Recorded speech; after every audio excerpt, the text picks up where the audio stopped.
स्वागत है आपका अथर्व क्लासेस पर। यह है हमारी महिला पर्यवेक्षक की क्लास। इससे पहले हमने पोषण, विटामिन और पोषण के महत्व के बारे में पढ़ा। तो आज का हमारा टॉपिक गर्भवती की देखभाल से संबंधित है, जिसमें हम देखेंगे कि गर्भवती में वजन की निगरानी, मातृ शिशु रक्षा, गर्भवती में खतरे से बचाव, गर्भावस्था में प्रसव पूर्व स्वास्थ्य जांच। तो आइए शुरू करते हैं आज की क्लास। तो सबसे पहले हम जानते हैं मातृ एवं शिशु स्वास्थ्य नर्सिंग के बारे में। तो जो महिलाएं हैं उनका मासिक धर्म प्रारंभ होने की अवस्था से 30 से 35 वर्ष तक स्त्रियों का प्रजनन काल होता है। गर्भावस्था का प्रारंभ गर्भधान कहलाता है।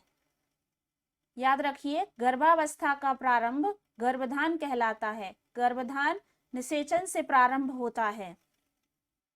तो यहाँ एक शब्द आया निषेचन। तो सबसे पहले हम जानते हैं निषेचन क्या। जो गर्भावस्था है, गर्भावस्था का जो प्रारंभिक काल है उसको निषेचन कहते हैं या फर्टिलाइजेशन।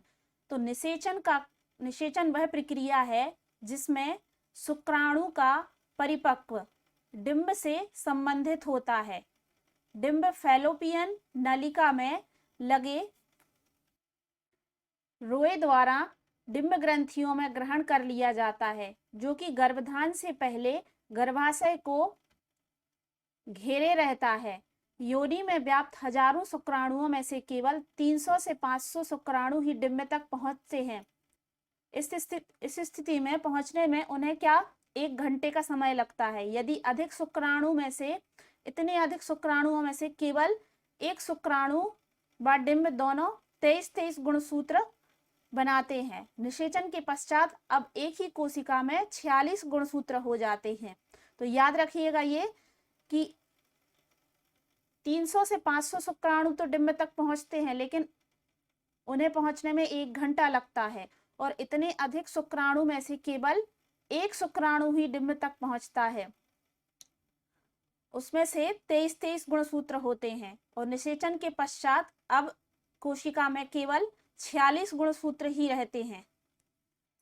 इसके बाद हम देखेंगे निषेचन डिंब का विकास। तो निषेचन के पश्चात एकमात्र डिंब विभाजित होने लगता है तथा 12 हफ्तों तक यह इतनी तीव्र गति से विकसित होता है कि इस काल में इसका छोटा चेहरा, मेरुदंड व हाथ पांव देखे जा सकते हैं। यहाँ डिंब को हम इंग्लिश में ओवियम भी कहते हैं। इसके बाद हम देखेंगे प्लेसेंटा अपरा। इसका निर्माण निषेचन के 6 हफ्तों के पश्चात प्रारंभ होता है तथा 10 से 12 हफ्तों तक पूर्ण हो जाता है। प्लेसेंटा के कार्य देखेंगे। भ्रूण को गर्भाशय की दीवार से दृढ़ता से जोड़ना, मां के रुधिर में पोषण व ऑक्सीजन भ्रूण को प्रदान करना, कार्बन डाइऑक्साइड तथा अन्य बाहर निकालने योग्य पदार्थ को भ्रूण से मां के तंत्र में पहुंचाना। इसके बाद हम भ्रूण का विकास देखेंगे। तो गर्भाशय के अंदर विकसित होने वाले बालक को भ्रूण कहते हैं। इन सभी पॉइंट को ध्यान से सुनना कि गर्भाशय के अंदर भ्रूण के विकास की अवस्थाएं कैसी हैं। तो गर्भस्थ शिशु के हृदय का निर्माण 20वें दिन हो जाता है तथा वह 21वें दिन धड़कने भी लगता है। ये इंपॉर्टेंट है, ध्यान रखना कि गर्भस्थ शिशु के हृदय का निर्माण 20वें दिन हो जाता है तथा वह 21वें दिन धड़कने भी लगता है। 5वें हफ्ते तक हाथ पैरों का निर्माण तथा एक बड़े से सिर का विकास हो जाता है। सभी पॉइंट बहुत ही इंपॉर्टेंट है, तो ध्यान से सुनिए। 7वें हफ्ते में शिशु के हाथ पैरों की उंगलियां तथा नाक का विकास हो जाता है। मुंह व कान का निर्माण हो जाता है। इस समय शिशु का आकार 1 इंच से कम होता है। 12वें हफ्ते तक शिशु पूर्ण आकार प्राप्त कर लेता है तथा इसकी लंबाई 3 इंच तक होती है। इसके बाद है 14वें हफ्ते तक मांसपेशियां व्यवस्थित हो जाती हैं तथा लिंग का निर्धारण व उसकी पहचान संभव हो जाती है। 18वें हफ्ते तक मां भ्रूण की गति का अनुभव करने में समर्थ हो जाती है। 20वें हफ्ते तक बालक की उंगलियों की छाप का विकास हो जाता है। 7वें महीने के दौरान शिशु की त्वचा के नीचे वसा एकत्रित होने लगता है, वह अपनी आंख खोलने में समर्थ हो जाता है तथा आंख की भौहों, पलकों व सिर के बालों का विकास हो जाता है और 9वें महीने में शिशु उत्पन्न होने की स्थिति में आ जाता है। तो ये हमारे कुछ इंपॉर्टेंट पॉइंट्स हैं जो भ्रूण के विकास में किस तरह मदद करते हैं। इसके बाद हम देखेंगे गर्भावस्था, प्रेगनेंसी के बारे में। तो भ्रूण पूर्ण रूप से विकसित होने तथा स्वतंत्र रूप से अपने जीवन को विकसित करने में समर्थ होने के लिए 9 महीने का समय लेता है। गर्भावस्था की अवधि 40 हफ्ते तथा 280 दिन तथा 9 महीने व 7 दिन निर्धारित की गई है। इंपॉर्टेंट पॉइंट है, 40 हफ्ते 280 दिन तथा 9 महीने व 7 दिन निर्धारित की गई है, जिसकी गणना अंतिम मासिक धर्म के पहले दिन से की जाती है। गर्भावस्था को 3 अवस्थाओं में बांटा जा सकता है, जिसमें प्रत्येक अवस्था का समय लगभग 12 सप्ताह होता है। इसमें प्रथम अवस्था 12 हफ्तों की होती है। जो फर्स्ट स्टेज है वह 12 हफ्तों की। इन 12 हफ्तों में क्या होता है वो ध्यान से सुनेंगे आप। सबसे पहले क्या होता है, मासिक धर्म आना बंद हो जाता है। प्रातःकाल जी मचलाना या उल्टी होना, जिसे मॉर्निंग सिकनेस भी कहते हैं। जल्दी जल्दी मूत्र त्यागने की इच्छा होती है। स्तनों के आकार में क्या होती है, वृद्धि होती है। तनाव भी हो सकता है। थकान का अनुभव भी हो सकता है महिला के अंदर। स्तनों के निप्पलों को गाढ़े रंग का भी होना। तो ये सब क्या होता है, प्रथम अवस्था में होता है, जो 12 हफ्ते तक चलती है।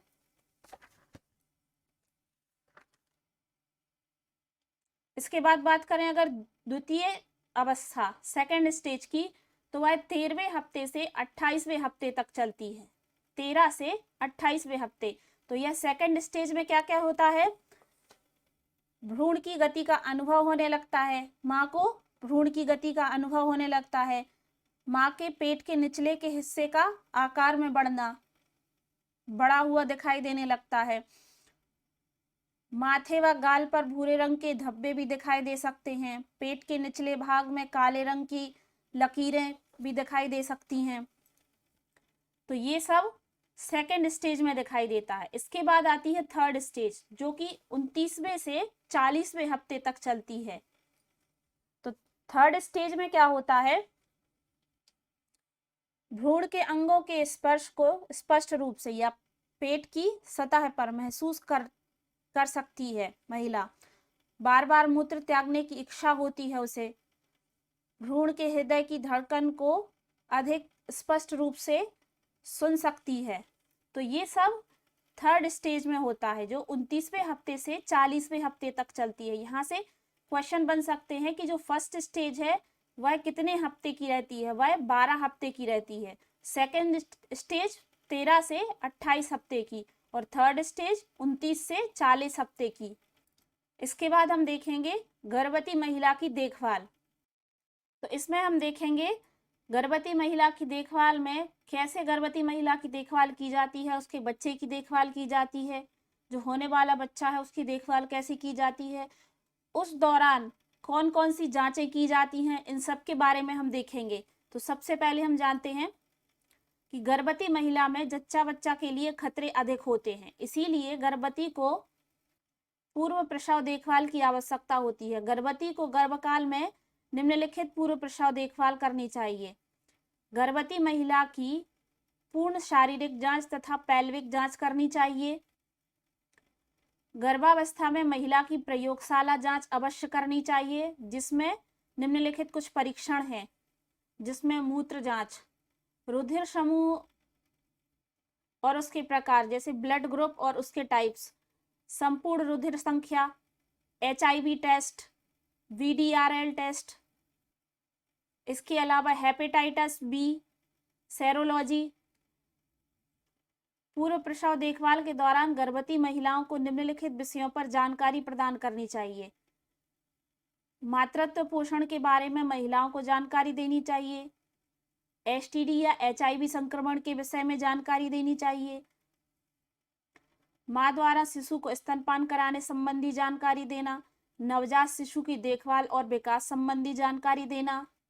इसके अलावा महिलाओं को गर्भावस्था में विटामिन, आयरन और कैल्शियम आदि की अधिक आवश्यकता होती है। उनके भोजन में सभी पौष्टिक आहार अवश्य शामिल होने चाहिए। गर्भवती महिलाओं को मानसिक रूप से स्वस्थ रखने के लिए उन्हें काउंसलिंग करते रहना चाहिए और प्रसव के उपरांत आने वाले परिवर्तन, जो पारिवारिक परिवर्तन के बारे में उन्हें जानकारी करते रहना चाहिए। गर्भकाल में किसी भी प्रकार की कोई भी दवाई नहीं लेनी चाहिए, क्योंकि दवाओं से भ्रूण को हानिकारक प्रभाव हो सकते हैं। गर्भकाल में महिलाओं को शराब, सिगरेट, कोकीन, हीरोइन आदि के दुष्प्रभाव के संबंधित जानकारी देनी चाहिए। इनसे मां और बच्चे को होने वाले भयानक प्रभाव से संबंधित को समझाना चाहिए। इसके अलावा गर्भवती महिलाएं जो एचआईवी से पीड़ित हों, उन्हें विशेष इलाज के लिए रेफर करना चाहिए। एचआईवी पीड़ित जो पॉजिटिव माताएं हैं, बच्चे को अपना दूध ना पिलाने के संबंध में स्वास्थ्य शिक्षा प्रदान करें। तो ये सब थी गर्भवती महिलाओं की देखभाल के बारे में, जो उन्हें जानकारी प्रदान करना चाहिए। इसके बाद हम देखेंगे पूर्व प्रसव एवं बचपन के रोगों का संपूर्ण प्रबंधन। तो बचपन के रोगों का संपूर्ण प्रबंधन योजना को विश्व स्वास्थ्य संगठन WHO और यूनिसेफ UNICEF द्वारा अनेक शाखाओं की सहभागिता द्वारा 1990 के मध्य अस्तित्व में लाया गया। तो IMNICI योजना के तत्व देखेंगे हम। जो IMNICI योजना के जो तत्व हैं उनको देखेंगे। तो इस योजना के मुख्य तत्व निम्नवत हैं: संपूर्ण स्वास्थ्य प्रणाली में सुधार लाना, पारिवारिक और सामुदायिक स्वास्थ्य सेवाओं में सुधार लाना, रोगी प्रबंधन और स्वास्थ्य कर्मचारियों के काम करने के ढंगों में सुधार लाना। IMNICI योजना के उद्देश्य, कौन कौन से उद्देश्य हैं इसके, तो वो देखेंगे। IMNICI योजना का मुख्य उद्देश्य रोगों का इलाज और रोकथाम और स्वास्थ्य सेवाओं को बढ़ावा देना है। बच्चों को रोगों के कारण होने वाली, जो बच्चों की रोगों के कारण होने वाली मृत्यु दर या विकलांगता और भयानक रोगों के फैलाव से रोकना है। 5 वर्ष से कम आयु के बच्चों के पौष्टिक आहार और वृद्धि में सुधार लाना। इसके बाद हम देखेंगे मातृत्व लाभ विधेयक 2016। तो 10 अगस्त 2016 को प्रधानमंत्री नरेंद्र मोदी की अध्यक्षता में केंद्रीय मंत्रिमंडल द्वारा मातृत्व लाभ संशोधन 2016 को संसद में प्रस्तुत किए जाने के पूर्व व्याप्त स्वीकृति प्रदान की गई। इस विधेयक के द्वारा मातृत्व लाभ अधिनियम 1961 में संशोधन का प्रस्ताव है। ये इंपॉर्टेंट है, इसको ध्यान से सुनिएगा। मातृत्व लाभ विधेयक 11 अगस्त 2016 को यह विधेयक राज्यसभा द्वारा पारित किया गया।